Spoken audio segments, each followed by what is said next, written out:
this was the site of a very symbolic event that occurred on the 8th of July, 1776. On that day, the Declaration of Independence was read to the public for the very first time. That happened out in the yard beyond the tower of this building. After the Declaration of Independence was read, 8 members of the audience came into this courtroom and they climbed up behind the judge's bench. That painting is the coat of arms of Pennsylvania. That was painted in 1785 specifically to hang in that space. Of course, in 1776, something that looked just like this was hanging up there. And of course, this is the coat of arms of Great Britain, the symbol of King George III's royal authority here. Those 8 men pried the British coat of arms off the wall. For a few hours, they dragged them through the streets of Philadelphia so all the citizens would get a very good chance to properly view them, and then they set them on fire.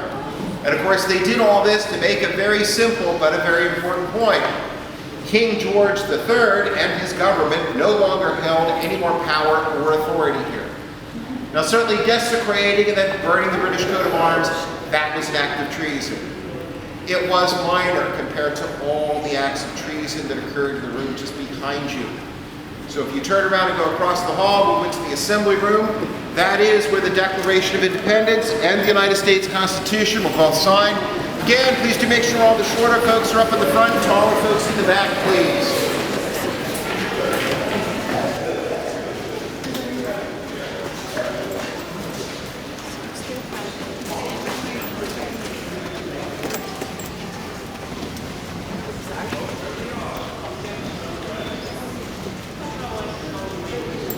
We're in the assembly room where Pennsylvania's legislature met.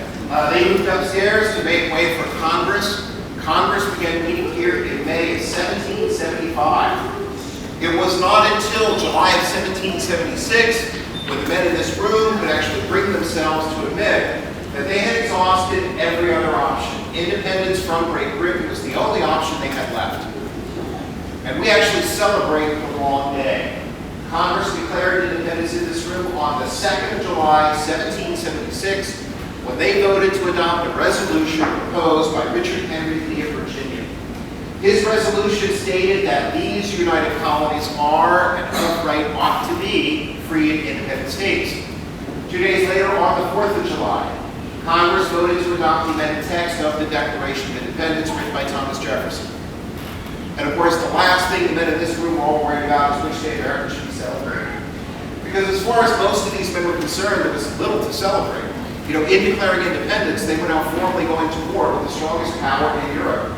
It did not take Congress long to realize achieving independence was going to be much more difficult than simply declaring it. And certainly when Congress declared independence here, they had no idea how independence was going to be achieved. Now certainly they figured that out. Do a panorama. Isaac Norris, Speaker of the Colonial Pennsylvania Assembly, ordered a bell with a biblical inscription for the State House in Philadelphia. Originally called the State House Bell, it would later be known by a name familiar to all. Let the bell be cast by the best workman, with the following words well-shaped in large letters round it. Proclaim liberty throughout all the land to all the inhabitants thereof. The bell was often rung to summon members of the Assembly, like Benjamin Franklin, to meetings. The bell rings and I must go among the grave ones and talk politics. It also rang to inform citizens of important announcements in the State House Square. And on July 8, 1776, an eager crowd gathered there to hear John Nixon give the first public reading of the Declaration of Independence. We hold these truths. The city's bells rang out in celebration, so loud and so glorious that John Adams wrote, "The bells rang all day and all night." Perhaps the State House bell rang with all the others on that important day too, for the patriot spirit became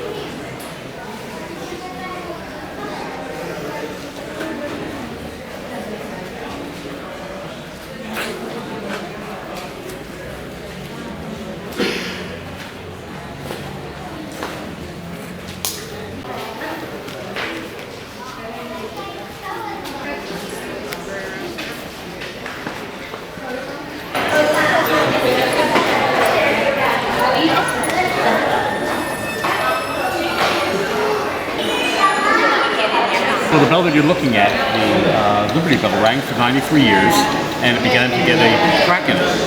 We're not really sure when the crack occurred, but we do know when they tried to fix it in 1846, because they wanted to ring it badly for George Washington's birthday.